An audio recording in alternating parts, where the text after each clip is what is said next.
So, how are you feeling? Naked. But you're not naked. No, I'm not. No, not anymore.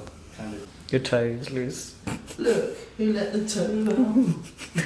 It won't stay in there. Where's my... Oh, I didn't flash my winky today. You didn't what? I didn't flash my winky. Hey folks, it's Finn.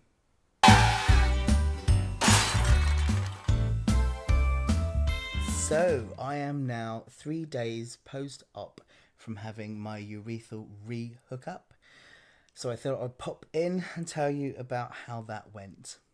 I was really nervous of going into hospital. There's always some hospital nerves, but I think because of the awful experience I had at the beginning of this year, it really did leave me quite traumatised about the whole hospital experience. And so I wasn't actually nervous about the surgery itself.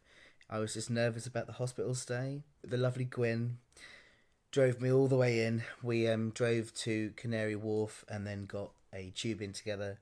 And he sat with me until I came out the other side of surgery. And I'm so grateful. Thank you, Gwyn.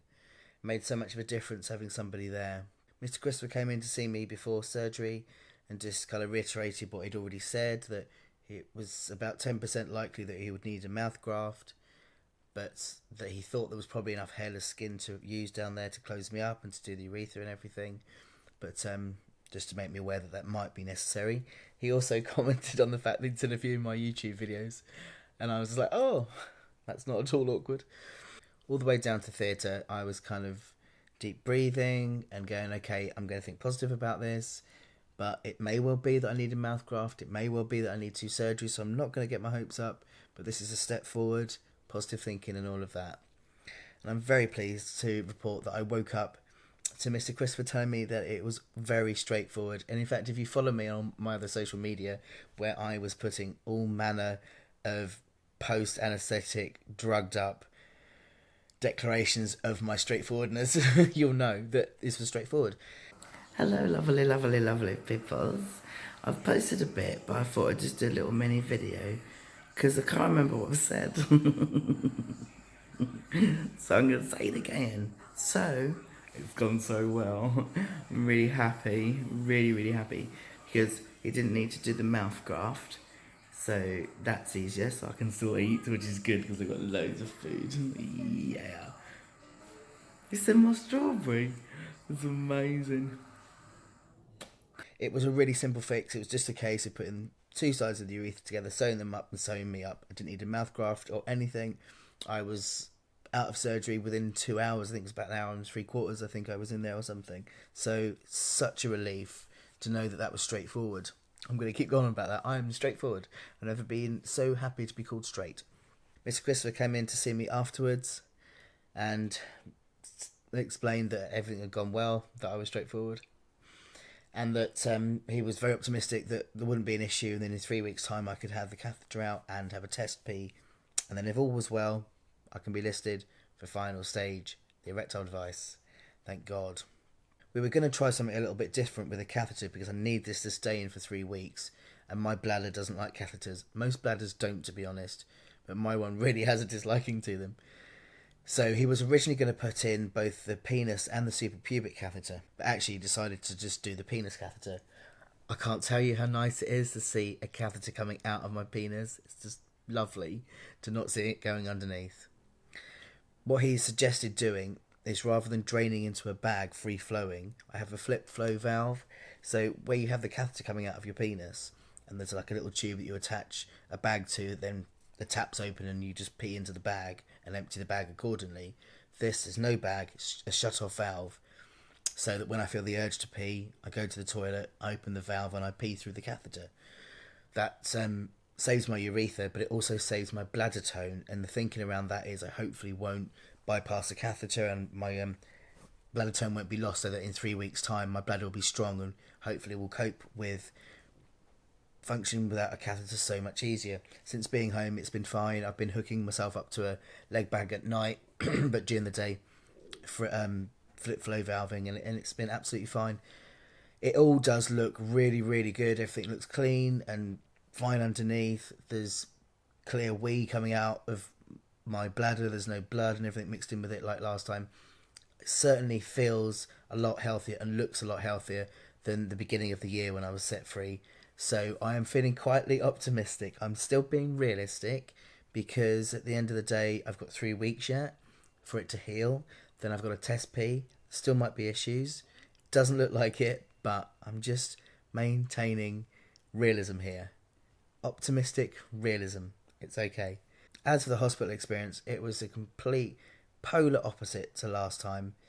I mean, I think it helps that it was more of a straightforward operation, and it also helped that Mr. Christopher and his colleagues came in before and after, so I didn't need to ask the staff any difficult questions because all the really crucial questions that only the surgeon that deals with you would know, he'd explained to me. That's what it's all about, isn't it? You know, the last time that was with Mr. Garaffa, nobody knew what was going on because he hadn't passed down information to give to me. So that really helped this time to feel like I was really in the loop about what was being done with me and to me. Because you do need that. It's vital. And the nursing care was lovely. They were just really, really nice. So it's funny, isn't it? You can have such an awful experience on one hand and then a good experience on the other. But I needed that because I needed to overwrite that poor experience. And this really positive experience has really done that, And I'm even more sure than ever that even if it means waiting an extra 6 months, I would wait that to have Mr. Christopher. I just feel so much more reassured, and feeling reassured is so much part of healing.